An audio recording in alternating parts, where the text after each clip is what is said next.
Assalamualaikum warahmatullahi wabarakatuh. Perkenalkan kami dari kelompok 5.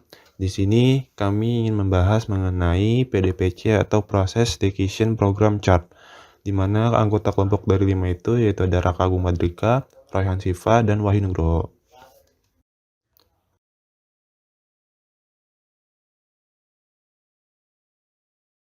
Outline yang akan kami bahas, yang pertama ada definisi, yang kedua ada manfaat dan fungsi, yang ketiga ada jenis-jenis, dan 4 cara pembuatan, 5 cara interpretasi, dan 6 contoh penerapan.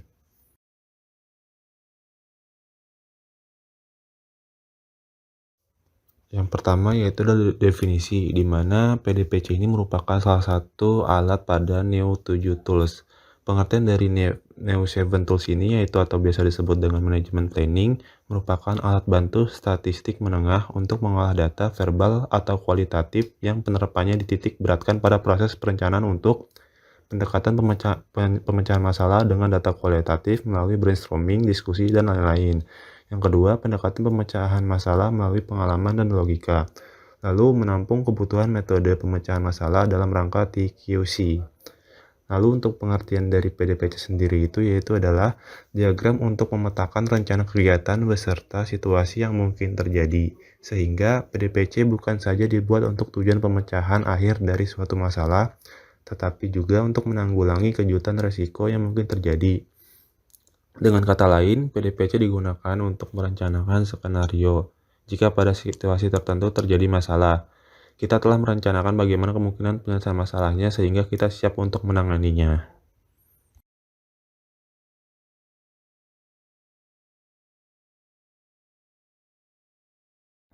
Lalu selanjutnya yaitu adalah masuk ke dalam bagian manfaat dan fungsi PDPC, di mana fungsi PDPC menurut Michalski tahun 1997 terdapat 3 fungsi. Yang fungsi pertama yaitu adalah untuk melaksanakan perencanaan kemungkinan contingency planning sebelum melakukan kegiatan kompleks dengan ketidakpastian yang sangat tinggi. Lalu fungsi kedua yaitu adalah untuk memastikan tindakan penanggulangan atau countermeasure yang paling mungkin dalam rangka meminimalkan setiap masalah yang mungkin muncul ketika kegiatan yang tidak biasa harus dilaksanakan.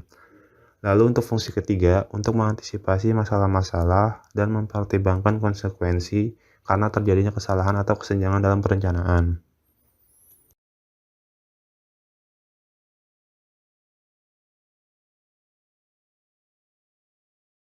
Kemudian, manfaat dari PDPC sendiri ini adalah untuk mengantisipasi kemungkinan masalah yang terjadi dan menganalisis tindakan penanggulangan yang bisa mencegah berkembangnya masalah yang lebih luas dengan metode yang hampir sama dengan tree diagram.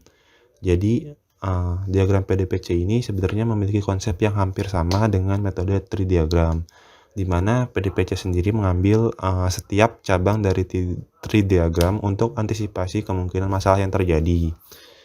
Kemudian, melakukan analisa tindakan penanggulangan agar mencegah masalah lebih besar.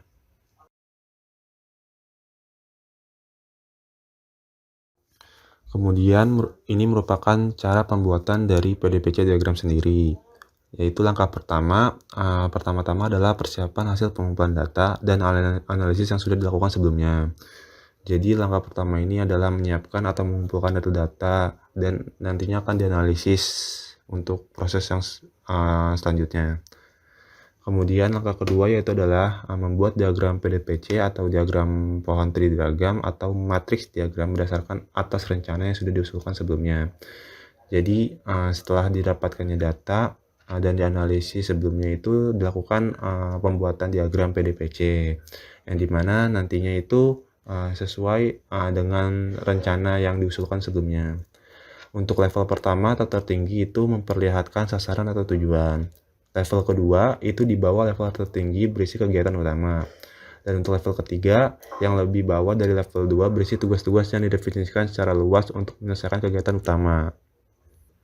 Selanjutnya dipastikan bahwa semua kegiatan telah sesuai dengan sumber data.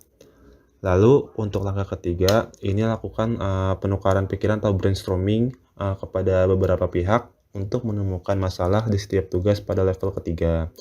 Jadi setelah membuat diagram tersebut nantinya dilakukan proses penukaran pemikiran atau brainstorming untuk memecahkan suatu masalah. Nah, di mana dari brainstorming ini nantinya akan ditinjau seluruh masalah potensial, lalu mengeliminasi setiap masalah yang tidak mungkin terjadi atau yang tidak akan signifikan konsekuensinya. Jadi masalah yang tidak sesuai atau tidak berkorelasi dan tidak signifikan untuk konsekuensinya itu akan direduksi atau dieliminasi, sehingga nantinya dari pengumpulan pemikiran tersebut akan mengerucut ke inti masalah. Kemudian cantumkan masalah pada level keempat di bawah tugas-tugas yang berkaitan. Lalu untuk langkah yang keempat yaitu adalah temukan upaya penanggulangan atau countermeasure yang paling mungkin dengan brainstorming untuk setiap masalah potensial yang ada pada level keempat. Upaya penanggulangan bisa berupa tindakan atau perubahan terhadap rencana yang dapat mencegah masalah. Bisa juga berbentuk tindakan yang dapat mengatasi masalah saat masalah itu terjadi. Lalu cantumkan tindakan penanggulangan pada level kelima, simbol berbentuk awan.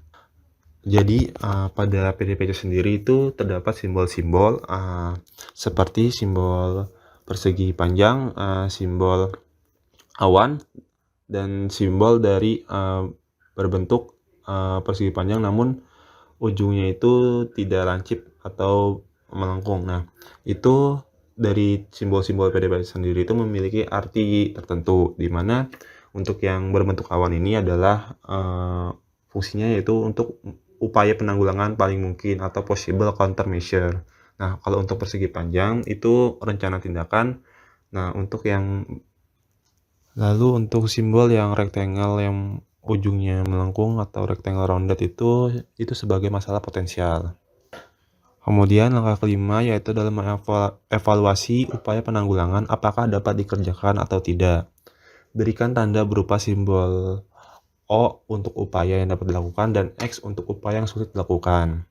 Lalu untuk langkah keenam, meninjau kembali diagram, membuat revisi jika diperlukan, dan kemudian mencantumkan tanggal pembuatannya.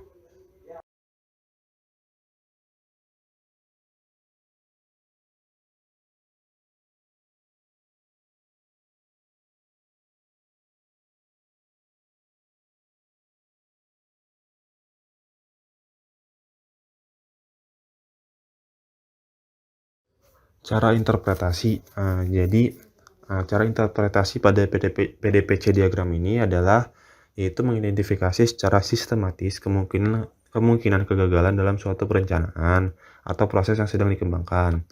Dengan menggunakan PDPC, kita juga dapat memperbaiki rencana untuk menghindari masalah atau bersiap dengan respon terbaik ketika terjadi suatu masalah. Jadi PDPC ini merupakan kalau biasa disebut sebagai cadangan rencana ketika ada suatu masalah yang besar atau kompleks. Nah, sebenarnya PDPC ini digunakan ketika sebelum melaksanakan rencana, terutama pada rencana yang besar dan kompleks. Atau bisa juga saat sebuah rencana harus diselesaikan sesuai dengan jadwal yang dibuat atau jadwal yang ditentukan. Lalu bisa juga PDPC ini digunakan ketika nilai dari suatu kegagalannya itu tinggi atau resiko kerugiannya itu tinggi jika mengalami kegagalan. Sehingga PDPC diagram ini bisa digunakan untuk mengatasi masalah-masalah tersebut.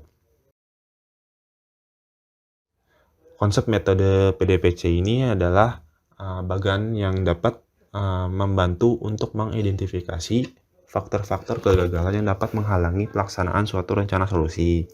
Nah, faktor penyebab kegagalan ini juga dapat berupa hal-hal yang tidak diinginkan atau unexpected atau hasil yang tidak sesuai rencana solusi yang sudah kita jalankan.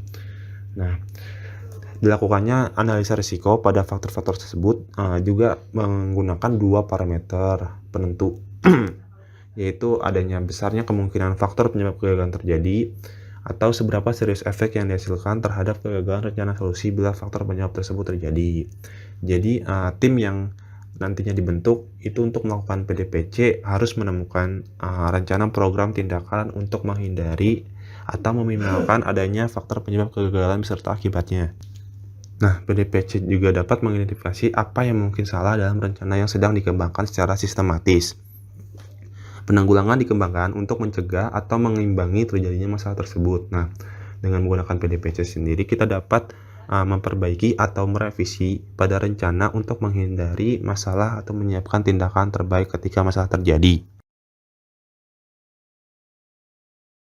Kemudian masuk ke dalam contoh penerapan, di mana gambar berikut ini merupakan contoh penerapan dari PDPC. Nah, yang memperlihatkan di mana sebuah perusahaan sedang berencana melakukan perbaikan atau improvement.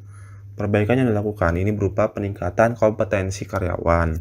Hasil analisa PDPC menunjukkan bahwa masalah potensial dan upaya penanggulangan yang telah diidentifikasi adalah pemberian sanksi bagi operator produksi yang tidak disiplin, lalu penyelenggaraan training peningkatan keahlian bagi leader produksi yang kurang ahli.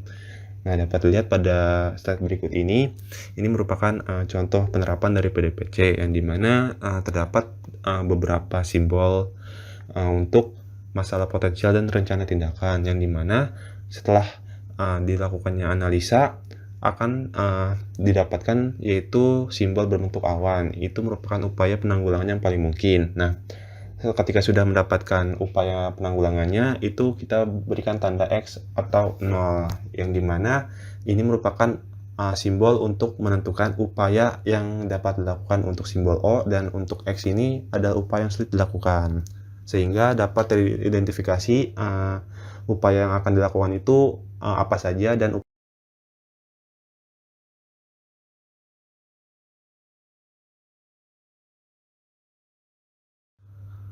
sekian dan terima kasih. Kurang lebihnya saya mohon maaf. Wabillahi taufiq wal hidayah. Wassalamualaikum warahmatullahi wabarakatuh.